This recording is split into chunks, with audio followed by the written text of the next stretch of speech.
Hi guys, I decided to do a video on a product that I use, that I have been using for over 30 years of hunting, and it's a product from LaCrosse Boots. Before I go any further, they're not sponsoring this or any kickback I get. They're nothing to do with them. It's just their product.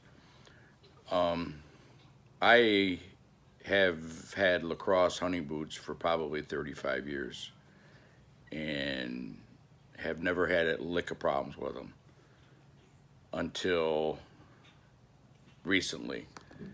Now, up in the UP, I use the Thinsulate, the highest one they got, I use, and I've always had good luck with them.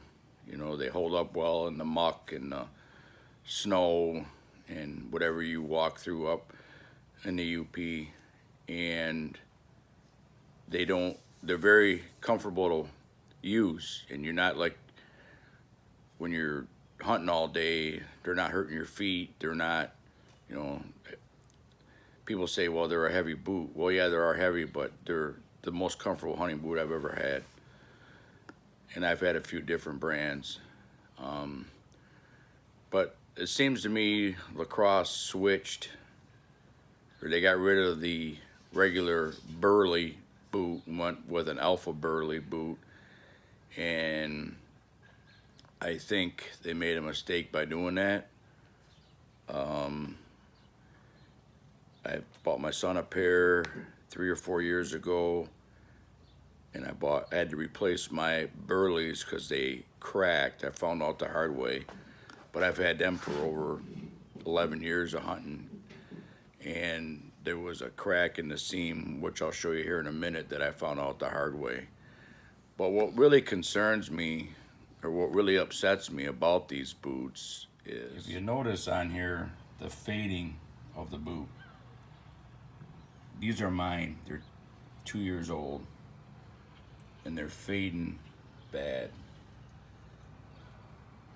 All the camo is coming off of these boots, just fading.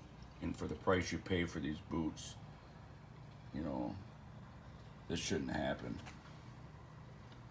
Now I'm gonna pan over to my son's boots, and pretty much the same.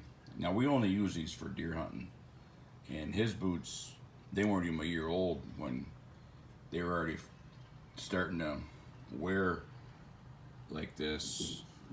Like during the first hunting season he used them, I couldn't believe it.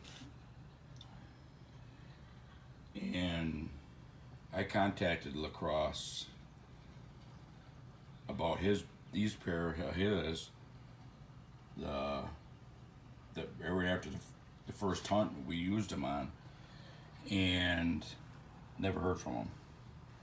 Now mine, I contacted them also last fall,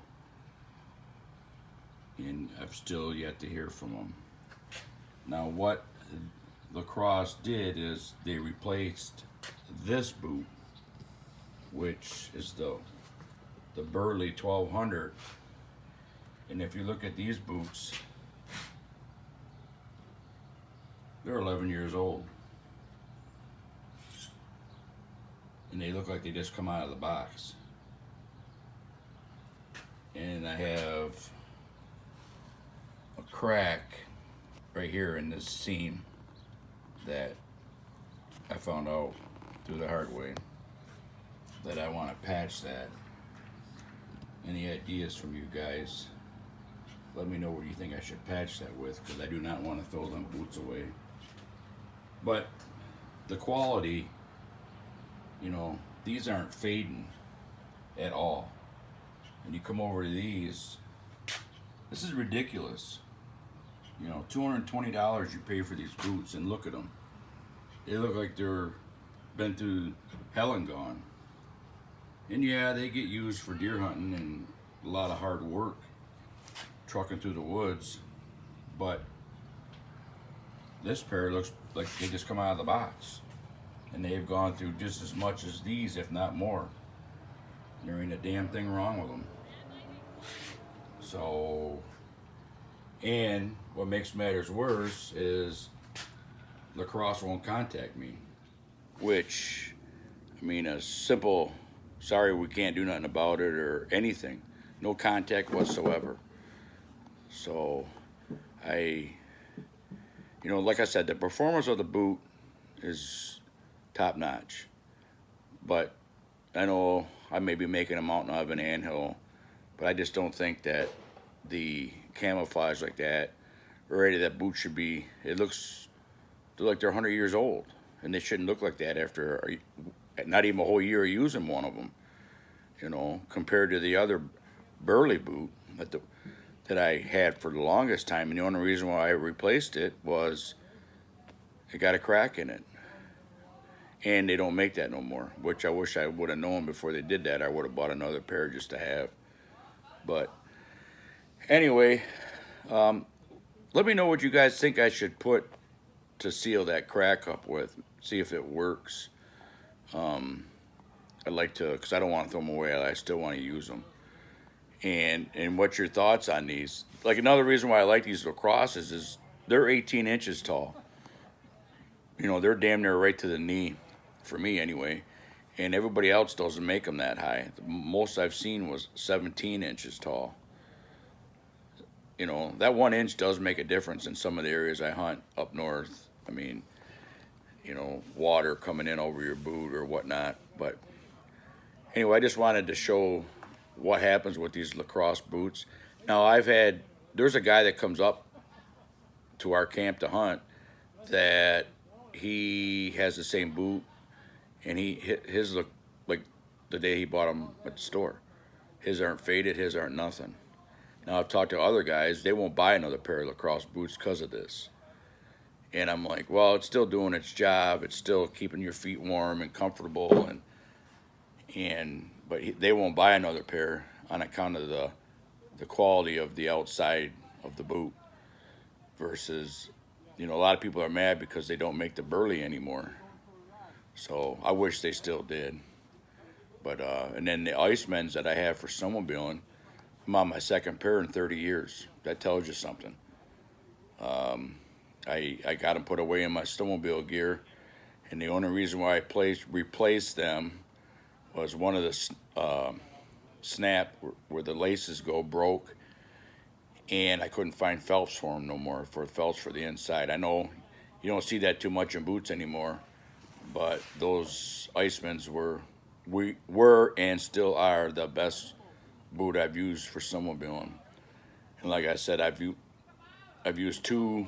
I'm on my second pair, and it's just night and day. They're the Iceman. I don't even think they make them anymore. But I always thought LaCrosse was a well-established company, but A, not answering my email and getting back with me, and B, to make a quality boot like this where that comes apart like that, I don't know, something don't seem right. So, and what really gets me is they don't want to get in contact with me and explain what's going on. I've even sent them pictures of these boots. So, drop me a line, let me know what you think, and then also give me maybe an idea on patching that crack with something. Make sure, because like I said, I don't want to get rid of them. So, well, I hope everybody's having success turkey hunting. I've seen some nice successful turkey hunts here lately on YouTube. Also, if you guys, anybody in the market for some new trail cameras, I suggest check out J&J True Outdoors. Juddy there, he's just did a review on a couple different cameras, and they look pretty good. And I may be trying one. I wanted to get back up to camp, and while I was scouting, put a couple trail cameras out, but I can't get back there still. Talked to the gas company, and they tell me it's still bad. And last weekend, which I was supposed to go, between Saturday and Sunday, a week ago this weekend, they got another over 2 inches of rain. Now, I know some areas has been getting rain. We've been getting our share of rain too. And it just, I don't know when I'll get back there. And if I don't get up there soon, I'm not going to get the work done that I want to get done. Bowman Gas will do their work, but when the bug season starts, I'm not going scouting, and I'm not going to be out cutting up trees. I'm not fighting the bugs to do that. It's not even fun going up there, but they told me they don't want to put it off. They want to do it as soon as they can get back there. So, but they got to give me a notice because I got to take a day off work to go up there because they don't work on weekends. So, but anyway, happy Mother's Day to all the mothers out there. It is Sunday, Mother's Day. Hope you all having a good day, and we'll talk to you soon.